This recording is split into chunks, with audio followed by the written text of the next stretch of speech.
నమస్తే సార్. నమస్తే శ్రావ్య. సార్, జనరల్గా జాబ్ చేసే వాళ్ళు కానీ, హోమ్ మేకర్స్ కానీ, స్టూడెంట్స్ కానీ, చిన్న చిన్న వ్యాపారాలు చేసేవాళ్ళు కానీ, వీళ్ళందరూ సెకండరీ బిజినెస్ స్టార్ట్ చేయాలనుకుంటే ఎలా స్టార్ట్ చేయాలి సార్? ఎస్. సో జాబ్ చేసే వాళ్ళు వాళ్ళ జాబ్తో పాటు సెకండరీగా బిజినెస్ స్టార్ట్ చేయడానికి చాలా స్ట్రగుల్ పడుతూ ఉంటారు. వీళ్ళని నేను చూశాను. అలానే స్టూడెంట్ ఏజ్లో చాలా డిఫరెంట్ కైండ్ ఆఫ్ నాలెడ్జ్, అంటే డిఫరెంట్ కైండ్ ఆఫ్ ఫీల్డ్లో వాళ్ళకి నాలెడ్జ్ ఉండడం వల్ల వాళ్ళు ఒక బెస్ట్ బిజినెస్ ఐడియాతో, స్టార్టప్ ఐడియాతో ముందుకు వస్తారు. వాళ్ళు ఫేస్ చేసే ప్రాబ్లం ఏంటంటే వాళ్ళ అకాడమిక్స్ కావచ్చు, రెండోది ఏంటంటే నెక్స్ట్ వాళ్ళ కెరియర్, జాబ్ చూసుకోవాలా, లేదంటే వాళ్ళ చదువు కోసం పెట్టిన ఇన్వెస్ట్మెంట్, వాళ్ళ పేరెంట్స్ పెట్టిన ఇన్వెస్ట్మెంట్ని ఇంట్రెస్ట్లు కూడా పెరిగిపోతూ ఉంటాయి. అలాంటి సిచ్యువేషన్స్ ఉంటాయి. ఎందుకంటే ఈ మాట చెప్తున్నాను, ఇది నా లైఫ్. నేను స్టూడెంట్గా ఉండేటప్పుడు చదువు కోసం చేసిన అప్పుల్ని తీర్చడం కోసం ఇలా జాబ్కు వెళ్ళిపోవడం జరిగింది. అక్కడ బిజినెస్ స్టార్ట్ చేయలేని పరిస్థితి ఉంది. బట్ అయితే ఇప్పుడు బిజినెస్ కూడా స్టార్ట్ చేయొచ్చు. మీకు సమస్యలు ఎన్నున్నా ఆ సమస్యలను ఒక పక్క కవర్ చేస్తూ బిజినెస్ను స్టార్ట్ చేయొచ్చు. ఇది స్టూడెంట్ లైఫ్. అలాగనే చిన్న business owners, small scale industries, ఇలాంటి వాళ్ళు సెకండ్ సోర్స్ ఆఫ్ బిజినెస్ని స్టార్ట్ చేయాలి. ఆల్రెడీ ఉన్న బిజినెస్లో వాళ్ళ ఫ్యామిలీ మెయింటెనెన్స్కో, వాళ్ళ ఈఎంఐస్ మెయింటెనెన్స్కో జరగచ్చేమో కానీ ప్రాఫిట్స్ బిల్డ్ చేయలేరు. 1 CR ప్లస్ ఇన్కమ్కి వెళ్ళాలి. ఆ 1 CRని 10 CR చేయాలా, 10 CRని 100 CR చేయాలా, ఇలా వాళ్ళ ఆలోచన అయితే ఉంటుంది. ఇలాగా అన్ని సిఆర్స్ చేయాలంటే ఒక్క బిజినెస్తో ఇంపాసిబుల్. కొంతమందికి ఇది పాసిబుల్ అవ్వచ్చు, కానీ ఎక్కువ మంది ఒక బిజినెసే రన్ చేసే వాళ్ళు వాళ్ళ లైఫ్ అనేది చాలా యావరేజ్గా, వాళ్ళ బిజినెస్లో వచ్చే ప్రాఫిట్స్ కూడా యావరేజ్గా ఉండడం జరుగుతుంది. అయితే వీళ్ళందరికీ కలిపి సెకండ్ బిజినెస్ని ఎలా స్టార్ట్ చేయాలా, ఒక స్టూడెంట్ సెకండ్ బిజినెస్, ఒక హోమ్ మేకర్ సెకండ్ బిజినెస్, లేదా ఒక small and medium scale business owner second business ఎలా స్టార్ట్ చేయాలా. ఒక second source of business start చేసే ముందు బాగా డీప్ రీసెర్చ్ అనేది అవసరము. ఫస్ట్ నెంబర్ 1 వాళ్ళు గుర్తుపెట్టుకోవాల్సింది వ్యాలిడేట్ ద ఐడియా. మీకు ఏ బిజినెస్ స్టార్ట్ చేయాలనుకుంటున్నారో ఆ ఐడియాలజీని 1కి 10 సార్లు రీచెక్ చేసుకోవాలా. ఆ ఐడియాతో వచ్చే బిజినెస్ నీడ్ ఎగ్జాక్ట్లీ కస్టమర్స్కి ఉందా లేదా, ఆ నీడ్ లేకుండా అంటే వాళ్ళ యొక్క కస్టమర్స్ అవసరాన్ని తీర్చే విధంగా ఉందా లేదా చెక్ చేసుకోవాలా. మీకు నచ్చింది కదా అని చెప్పి బిజినెస్ స్టార్ట్ చేయకూడదు. మీరు స్టార్ట్ చేసిన బిజినెస్ యొక్క సర్వీస్ కావచ్చు, ప్రోడక్ట్ కావచ్చు, రియల్గా నీడ్ ఉందా కస్టమర్స్కి లేదా అనేసి ఫస్ట్ దాన్ని చెక్ చేసుకొని వ్యాలిడేట్ చేసుకోవాలి. ఇది మొదటిది. రెండవ స్టెప్ కానీ మనం మాట్లాడుకున్నట్లయితే manage the time effectively. Time ఎఫెక్టివ్గా మేనేజ్ చేయాలి. ఒక స్టూడెంట్ తన ఎగ్జామ్స్ని అటెండ్ చేయాలా, ఒక జాబ్ హోల్డర్ తన జాబ్ ఎవ్రీడే వర్క్స్ చూసుకోవాలా, అలాగనే ఒక ఎంఎస్ఎంఈ అంటే స్మాల్ స్కేల్ బిజినెస్ ఓనర్స్ కావచ్చు, చిన్న చిన్న రీటైలర్స్ కావచ్చు, వాళ్ళ బిజినెస్ని ఒక పక్క నడుపుతూ సెకండ్ బిజినెస్ స్టార్ట్ చేయాలి అని అంటే కేవలం వాళ్ళ టైంని ఎవరైతే పర్ఫెక్ట్గా మేనేజ్ చేసుకోగలుగుతారో వాళ్ళు మాత్రమే చేయగలుగుతారు. అయితే ఈ టైం మేనేజ్మెంట్ అనేది చిన్నప్పటి నుంచి వింటూ ఉన్నాం. బట్ టైం టు టైం చేయడమే కదా టైం మేనేజ్మెంట్ అంటే, టయాన్ని గుర్తుపెట్టుకొని చేయడమే కదా టైం మేనేజ్మెంట్ అంటే అనేసి చాలామంది అనుకుంటారు. అది కాదండి. టైం మేనేజ్మెంట్ అనే దానికి కూడా ఒక స్ట్రాటజీ ఉంది, ఒక టెంప్లెట్ ఉంది, ఒక ఫార్ములా ఉంది, ఒక డిజైన్ ఉంది. ఆ డిజైన్ ఏంటంటే సక్సెస్ మాన్యువల్ అంటారు. నా దగ్గర సక్సెస్ మాన్యువల్, ఎవరైతే నా క్లయింట్స్ వస్తూ ఉంటారో వాళ్ళ యొక్క టైంని ఎఫెక్టివ్గా మేనేజ్ చేసుకోవడానికి, పర్సనల్ ప్రొడక్టివిటీని పెంచుకోవడానికి ఒక సక్సెస్ మాన్యువల్ అనేది ఉంటుంది. మార్నింగ్ 8 నుంచి ఆఫ్టర్నూన్ 2 వరకు ఈ వర్క్సే చేయాలని ఉంటుంది. ఆ వర్క్సే చేయాలా. ఆఫ్టర్నూన్ 2 పైన అప్ టు ఈవినింగ్ 8 వరకు ఈ సెకండ్ ప్రియారిటీ వర్క్స్ ఉంటుంది. మార్నింగ్ ఫస్ట్ ప్రియారిటీ వర్క్స్ ఉంటుంది. ఫస్ట్ ప్రియారిటీలో ఏం పెట్టుకోవాలా, సెకండ్ ప్రియారిటీలో ఏం పెట్టుకోవాలా, ఇది పర్ఫెక్ట్గా తెలుసుకున్న వ్యక్తికి మాత్రమే పర్ఫెక్ట్గా టైం అనేది మేనేజ్ అవ్వడం జరుగుతుంది. ఇది పాయింట్ నెంబర్ 2. పాయింట్ నెంబర్ 3 గురించి తీసుకుంటే develop the network and seek the mentorship. మనము ఒక నెట్వర్క్ని బిల్డ్ చేయాలి. ఇప్పుడు నేను ఒక బిజినెస్ స్టార్ట్ చేయాలనుకుంటున్నా. ఏం బిజినెస్? నా మెంటర్షిప్ అనే ఒక మెంటల్ స్టాక్ అనే కంపెనీని పబ్లిక్లోకి తీసుకెళ్లాలనుకుంటున్నా. దీనికి సంబంధించి నేను ఎలాంటి నెట్వర్క్ బిల్డ్ చేశాను, ఇది నేనే కాదు ప్రతి ఒక్కరికి వాళ్ళకి తగిన నెట్వర్క్ని బిల్డ్ చేయాలి. ఎగ్జాంపుల్, నేను ఎలాంటి నెట్వర్క్ బిల్డ్ చేశానంటే నా ఫ్రాంచైజ్ హోల్డర్స్, నేను ఫ్రాంచైజ్ అనేది జనవరి నుంచి స్టార్ట్ చేస్తూ ఉన్నాను. జనవరి లోపలే నేను కొన్ని రకాల పైలట్ మార్కెటింగ్ స్టార్ట్ చేసి ఫ్రాంచైజెస్ అనేది నేను స్టార్ట్ చేయకముందే ఫ్రాంచైజెస్ అనేది ఇవ్వడం జరిగింది. ఇప్పుడు లాంచింగ్ అనేది చాలా అద్భుతంగా లాంచ్ చేయొచ్చు. అంటే నా బిజినెస్ని ఎక్స్పాండ్ చేయడానికి నాకు ఎలాంటి వ్యక్తులు నాకు అవసరం, వాళ్ళందరూ నా నెట్వర్క్. మీ బిజినెస్ని ఎక్స్పాండ్ చేసుకోవడానికి ఎలాంటి నెట్వర్క్ అంటే ఎలాంటి పీపుల్ అవసరం, ఈ నెంబర్ ఆఫ్ పీపుల్స్ని కలిపి నీ దగ్గర పెట్టుకోవడమే మీ నెట్వర్క్ అంటారు. ఇక సీక్ ద గైడెన్స్. నేను ఆల్రెడీ ఫస్టే చెప్పాను, నేను mentorship with mind set equal to success. మీకు ఏ పని చేయాలన్నా కానీ ఈవెన్ మీ నెట్వర్క్ని ఎలా బిల్డ్ చేసుకోవాలన్నా మీకు తెలియాలంటే ఖచ్చితంగా మీకు ఒక మెంటర్ ఉండాలా. వితౌట్ మెంటర్తో మీరు జాబ్ చేస్తూనో లేదంటే చిన్న బిజినెస్ చేస్తూనో సెకండ్ బిజినెస్ స్టార్ట్ చేయకండి. 100% విత్ మెంటర్. ఎందుకు చెప్తున్నానంటే మీరు పర్సనల్ ఎక్స్పీరియన్స్ పొంది మీ బిజినెస్లో ప్రాఫిట్స్ తీసుకురావడానికి మీరు ఫుల్ టైం బిజినెస్ ఓనర్స్ కాదు. మీరు ఆల్రెడీ స్టూడెంట్గా ఉన్నారు, ఆల్రెడీ హోమ్ మేకర్గా ఉన్నారు, లేదంటే ఒక చిన్న బిజినెస్ నడుపుతున్నారు, లేదా ఒక ఎంప్లాయీగా ఉన్నారు.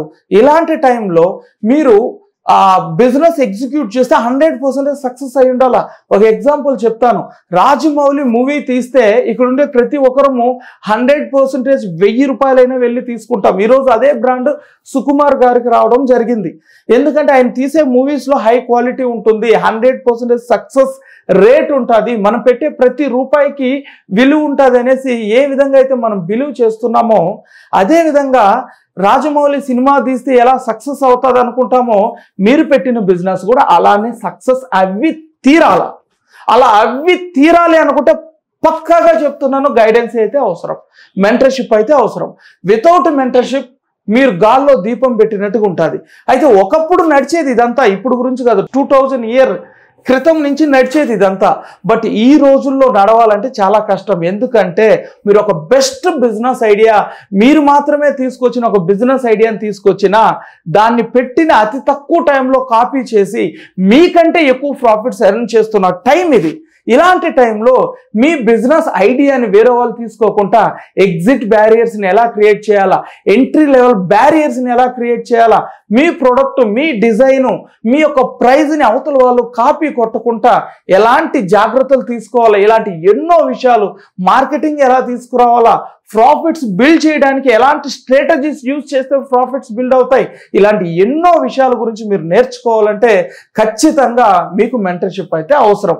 సో ఇప్పుడు 3 పాయింట్స్ అనేవి మన 4th పాయింట్ గురించి మనం మాట్లాడదాం. Build the prototype service or product.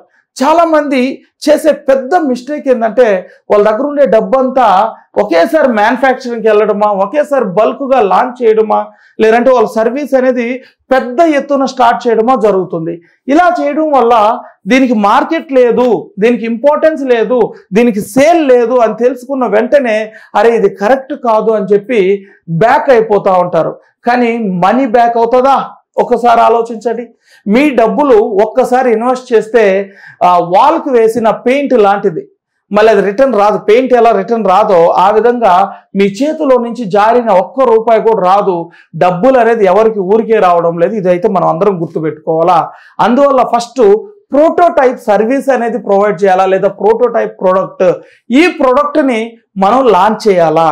Next point కానీ తీసుకుంటే 5th point, launch softly and gather the feedbacks. నేను ఎప్పుడైతే ఈ ప్రోటో సర్వీస్ అని నేను చెప్పానో అండ్ ఈ సర్వీస్ని ప్రోటోటైప్ ఆర్ ప్రొడక్ట్ సర్వీస్ ఏదైనా కావచ్చు చాలా సాఫ్ట్గా లాంచ్ చేయాలి. సాఫ్ట్గా లాంచ్ చేయడం అంటే ఏంటంటే ఇక్కడ కూడా చాలా మిస్టేక్స్ చేస్తూ ఉన్నారు. వాళ్ళు ఒక మంచి ఐడియాని వ్యాలిడేట్ చేశారు, మంచి బిజినెస్ని ఎస్టాబ్లిష్ చేశారు, చాలా పెద్ద ఎత్తున చేశారు. ఇప్పుడు అందరిని వెళ్ళి కలిసేసి అందరికి ఆ ప్రోడక్ట్ ఇస్తారు. దాని యొక్క ఫీడ్బ్యాక్ నెగిటివ్ వచ్చినప్పుడు టోటల్ బిజినెస్ కొలాప్స్. ఎందుకంటే వాళ్ళకి ఇంకా నెట్వర్కే లేదు, వాళ్ళకి యొక్క కస్టమర్స్ అంతా అన్హ్యాపీలో ఉన్నారు. మళ్ళీ వాళ్ళ దగ్గరికి వెళ్ళి మళ్ళీ ట్రస్ట్ బిల్డ్ చేయాలంటే మళ్ళీ సెకండ్ కంపెనీ పెడితే ఎంత కష్టం ఉంటుందో, ఒక్కసారి ట్రస్ట్ పోగొట్టుకున్న కంపెనీ మళ్ళీ రీట్రస్ట్ గెయిన్ చేయడానికి కూడా అంతే కష్టపడాల్సింది వస్తుంది.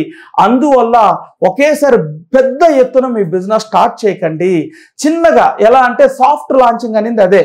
చిన్నగా లాంచ్ చేసి ఒక్క ఏరియాలో లాంచ్ చేసి ఆ ఏరియాలో నుంచి కస్టమర్స్కి మీ ప్రోడక్ట్ ఫ్రీ ఇవ్వడమా, లేదంటే ఒక్కసారి యూజ్ చేసి దీని ఫీడ్బ్యాక్ చెప్పండి అని చెప్పడమా, దీన్ని ఒక్కసారిగా పబ్లిక్లోకి మార్కెట్లోకి కమర్షియల్గా తీసుకెళ్లకుండా కొన్ని ఫీడ్బ్యాక్స్ అనేది పబ్లిక్లోంచి తీసుకోవాల్సింది వస్తుంది. ఆ ఫీడ్బ్యాక్లోంచి మోడిఫికేషన్స్ చేసుకోవాల్సింది వస్తుంది. అలా మోడిఫై చేసుకొని దాన్ని ఎస్టాబ్లిష్ చేయాల్సింది వస్తుంది. దీన్ని 5th పాయింట్ అని మనం అంటాం. ఇలాంటి మిస్టేక్స్ చాలా మంది చేస్తూ ఉన్నారు. ముందుగానే బల్క్గా లాంచ్ చేయడము, దానివల్ల నెగిటివ్ నేమ్ అనేది రావడం జరుగుతుంది. ఇలాంటి నెగిటివ్ నేమ్ మీకు రాకూడదు అనుకుంటే మీ సాఫ్ట్ లాంచింగ్ అయితే మీ ప్రోడక్ట్ని కానీ మీ సర్వీస్ని కానీ ఒక సర్టైన్ ఏరియాకి మీరు ప్లాన్ చేయండి. మనం 6th పాయింట్ కానీ మాట్లాడితే సెక్యూర్ ద ఫండింగ్. మీకు కావాల్సిన ఫండింగ్, చాలామంది చేసేది నా బిజినెస్ ఎస్టాబ్లిష్ చేయడానికి కావాల్సిన డబ్బు ఉందా, నా బిజినెస్ 1 month రన్ చేయడానికి కావాల్సిన డబ్బు ఉందా, ఇది మాత్రమే చూస్తారు.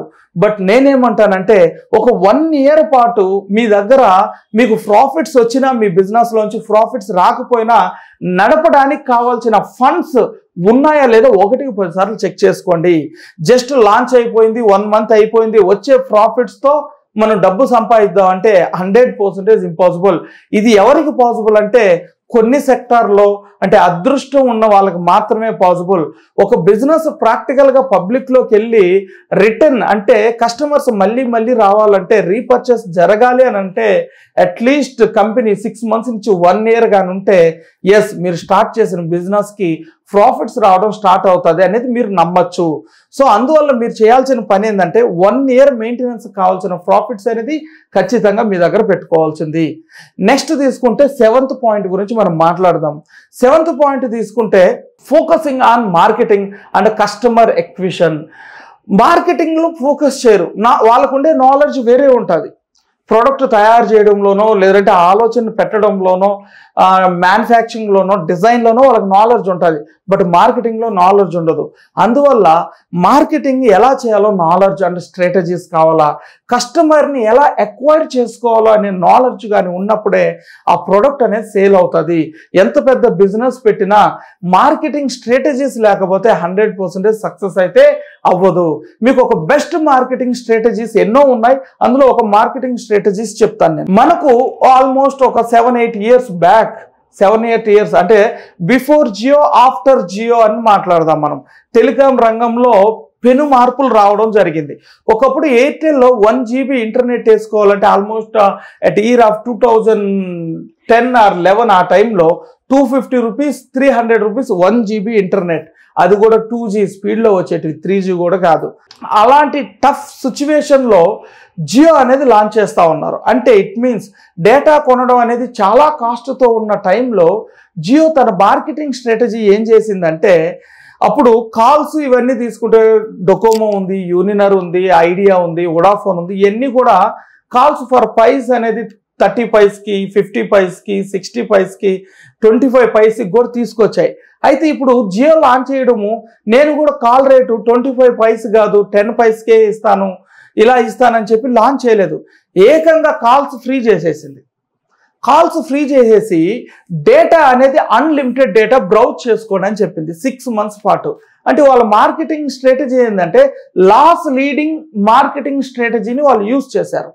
ఈ 6 months లాస్ లీడింగ్ చేయడం వల్ల ఎప్పుడైతే రిమైనింగ్ నెట్వర్క్ పబ్లిక్ ఉన్నారో, కస్టమర్స్ ఉన్నారో, ఒక్కసారిగా అందరూ జియో సిమ్ అనేది ఫ్రీగా ఇవ్వడం వల్ల మారిపోవడం జరిగింది.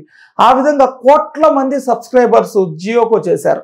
జియోకి వచ్చేసిన తర్వాత ఆయన మార్కెటింగ్ స్ట్రాటజీ గురించి మాట్లాడుతున్నారు. వచ్చిన వాళ్ళు ఆఫ్టర్ 6 months తర్వాత మనీ అది కూడా ఎలా పెంచారు, ఎయిర్టెల్ ఆల్రెడీ ఎగ్జిస్టింగ్ ఉండే నెట్వర్క్స్తో పోల్చుకుంటే, వొడాఫోన్ ఇలాంటి వాటితో పోల్చుకుంటే చాలా తక్కువ ప్రైస్లోనే అన్లిమిటెడ్ కాల్స్ ఇవ్వడం జరిగింది. అంటే గ్రాడ్యువల్గా పెంచుకుంటూ ఈరోజు జియో వాడని మొబైల్ అంటూ లేదు. జియో సిమ్ తీసేసి ఇంకేదైనా వేసుకుందామా అనే ఆలోచన కూడా జనాల్లో లేకుండా అయిపోయింది. ఈ విధంగా మార్కెటింగ్ స్ట్రాటజీ యూజ్ చేశారు. మీ కంపెనీ కూడా ఒక different kind of marketing strategy, ఒక డిఫరెంట్ యూనిక్ పాయింట్ అనేది తీసుకురావాల్సింది వస్తుంది మార్కెటింగ్లో. సో ఈ విధంగా మార్కెటింగ్ స్ట్రాటజీని ఇంప్లిమెంట్ చేస్తేనే ఏ కంపెనీ అయినా సరే సక్సెస్ చేసుకోవచ్చు. 8th పాయింట్ కానీ మనం మాట్లాడినట్లయితే ట్రాక్ మెట్రిక్స్ అండ్ అడ్జస్ట్. మీరు ఇంప్లిమెంట్ చేస్తున్న స్ట్రాటజీస్ వల్ల మీ బిజినెస్ ప్రాఫిట్స్లోకి వస్తుందా, లేదా లాస్లో ఉందా, లేదా యావరేజ్గా ఉందా, ఇది ఒకసారి రీచెక్ చేసుకోవాలా. రీచెక్ చేసుకొని లాసుల్లోనే ఉందంటే దాని మెట్రిక్స్ని అడ్జస్ట్ చేసుకోవాలా. ఎందువల్ల లాసెస్లో ఉంది, రా మెటీరియల్ ఎంత కొంటున్నాం, మార్కెటింగ్ కోసం ఎంత కాస్ట్ స్పెండ్ చేస్తున్నాం, అలాగనే ప్రొడక్ట్ మీద మార్జిన్ ఎంత పెట్టుకుంటున్నాం, లో మార్జిన్లో ఇస్తున్నామా, లేదంటే హై మార్జిన్ పెట్టుకుంటున్నామా, లేదా సేల్స్ తక్కువగా జరుగుతుందా, హై మార్జిన్ ఉన్నప్పటికీ కూడా సేల్స్ తక్కువగా జరుగుతుందా, ఇలాంటి డిఫరెంట్ కైండ్ ఆఫ్ ఆస్పెక్ట్స్ని వాళ్ళు చెక్ చేసుకొని దాన్ని అడ్జస్ట్ చేసుకొని ప్రైస్లో డిఫరెన్స్ ఏమన్నా ఉందా, కాంపిటేటర్ ఎలా ఉన్నారు, ఇవన్నీ చెక్ చేసుకొని అడ్జస్ట్ చేసుకుంటే ఆటోమేటిక్గా నెక్స్ట్ 9th పాయింట్ తీసుకుంటే మీ బిజినెస్ అనేది స్కేల్ అప్ చేసుకోవాలా. ఈ scale up based on the traction retake. Me success యొక్క బేస్ని బేస్ చేసుకొని అక్కడి నుంచి స్కేల్ అప్ చేసుకుంటూ పోవాలా. ఈ విధంగా ఒక కంపెనీని మెట్రిక్స్ చెక్ చేసుకున్నాక స్కేల్ అప్ చేసుకుంటేనే ప్రాఫిట్స్లోకి వెళ్ళగలుగుతాము. 10th పాయింట్ గురించి మనం మాట్లాడదాం. Legalise and formalise your business. Legalise చాలా మంది చేస్తున్న అనదర్ మిస్టేక్ గురించి మనం మాట్లాడితే, బిజినెస్ స్టార్ట్ చేసిన వెంటనే వాళ్ళు రిజిస్ట్రేషన్కి వెళ్ళిపోతారు. బిజినెస్ స్టార్ట్ చేసి ఉంటారు, ఫస్ట్ ఆ బిజినెస్ ఐడియాని రిజిస్ట్రేషన్ చేయాలా, ఆ కంపెనీని రిజిస్ట్రేషన్ చేయాలా, ఫస్ట్ లీగలైజేషన్ చేసేయాలని చెప్పి వెళ్తూ ఉంటారు. వెళ్ళి రిజిస్ట్రేషన్స్ లీగలైజేషన్ మొత్తం కంప్లీట్ అయ్యేసరికి మినిమం ఒక 50,000 అవుతుంది. సిఏ సర్వీస్ అని, రిజిస్ట్రేషన్స్ అనేసి 50,000 నుంచి ₹1,00,000 ఖర్చు పెడతారు. పెట్టిన తర్వాత అప్పుడు బిజినెస్ మార్కెటింగ్ స్టార్ట్ చేస్తారు, అప్పుడు పబ్లిక్లోకి తీసుకెళ్తారు. దీనివల్ల వాళ్ళకి ఎదురయ్యే సమస్య ఏంటో తెలుసా? పబ్లిక్లోకి వెళ్ళాక దాన్ని రిజెక్షన్స్ ఫేస్ చేస్తారు. పబ్లిక్లోకి వెళ్ళాక ప్రాబ్లమ్స్, దాంట్లోంచి కొత్త ప్రాబ్లమ్స్ రావడం జరుగుతుంది. పబ్లిక్లోకి వెళ్ళాక ఈ ప్రోడక్ట్ యొక్క ఇంపార్టెన్స్ తక్కువ అని చెప్పి ఇతనికి అర్థం అవుతుంది. అర్థమైనప్పుడు అప్పుడు ఆలోచిస్తాడు, అరే నేను ఇంత ఖర్చు పెట్టి నేను రిజిస్ట్రేషన్ చేశాను, లీగలైజ్ చేశాను, ఆ డబ్బులంతా వేస్ట్ అయిపోయింది కదా అని చెప్పి బాధపడతారు.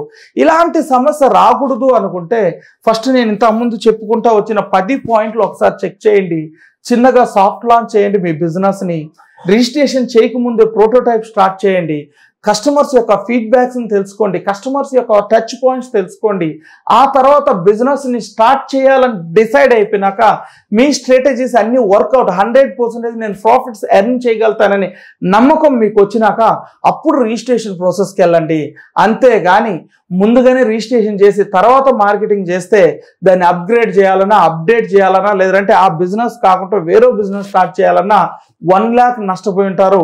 ఇక్కడ డబ్బు ఒకటే కాదు, దానికోసం 1 month తిరిగి ఉండొచ్చు, లేదా 2 months తిరిగి ఉండొచ్చు, ఆ టయాన్ని నష్టపోయి ఉంటారు. ఈ విధంగా ఓవరాల్గా లైఫ్లో బిజినెసే చేయకూడదనే ఒక ఆలోచనలో కూడా వెళ్ళిపోవడం జరుగుతుంది.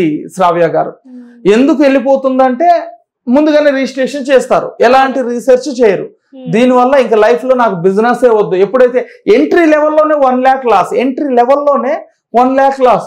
ఇప్పుడు నేను చెప్తాను, జొమాటో స్టార్ట్ అయ్యింది పంజాబ్ ఏరియాలోంచి స్టార్ట్ అయింది. స్టార్ట్ అయినప్పుడు ఓన్లీ రెస్టారెంట్స్ లిస్టింగ్ కంపెనీగా స్టార్ట్ చేయడం జరిగింది. ఆ తర్వాత ఏమేమి హోటల్లో ఏమేమి ఫుడ్ ఉంటుంది ఇంటర్నెట్లో లిస్ట్ చేయాలి, జస్ట్ ₹50,000 ఇన్వెస్ట్మెంట్, ఇలా స్టార్ట్ అయింది. ఆ తర్వాత కాలం కొద్దిగా, అంటే కాలానికి తగినట్టుగా ఈ ఫుడ్ కూడా మనమే డెలివరీ ఇస్తే బాగుంటుంది కదా కస్టమర్స్కి అనే ఒక ఆలోచన రావడం జరిగింది జొమాటో వాళ్ళకి. అప్పుడు వాళ్ళు ఏం చేశారు, ఫుడ్ డెలివరీ సిస్టమ్ తీసుకొచ్చారు. అక్కడ ఇన్నోవేషన్ ఏంటంటే 30 minutesలో ఫుడ్ డెలివరీ తీసుకురావడం. ఇలా మనకి ఈరోజు ఫుడ్ డెలివరీ బాయ్స్ని ఇంట్రొడ్యూస్ చేసిన కంపెనీ ఇది. ఆ విధంగా వాళ్ళ ప్రాఫిట్స్ అనేది తీసుకురావడం జరిగింది. ఏ కంపెనీ అయినా స్టార్ట్ అయ్యేటప్పుడు ఒక చిన్న ఆలోచనతో స్టార్ట్ అవుతుంది. దాన్ని పబ్లిక్లోకి తీసుకెళ్ళినాక మన ఆలోచనలు మారిపోతూ ఉంటాయి. మన ఆలోచనలు మారి ఇంకా బెస్ట్గా పెద్దగా చేస్తూ ఉంటాం. అందువల్ల ముందుగానే లీగలైజ్ చేయడం వల్ల చాలా రకాల లాసెస్ అనేది ఎదురవడానికి అవకాశం ఉంటుంది. ఫైనల్గా బ్యాలెన్స్ అనేది మెయింటైన్ చేయాలి. 11th పాయింట్ గురించి మాట్లాడితే, జాబ్కి, బిజినెస్కి వాళ్ళు ఏదైనా చేసుకొని, స్టూడెంట్ తన ఎడ్యుకేషన్ కావచ్చు, ఏది చేసుకున్నా వాళ్ళు పర్ఫెక్ట్గా బ్యాలెన్స్ చేసుకోగలిగినప్పుడు మాత్రమే అది సక్సెస్ అవుతారు.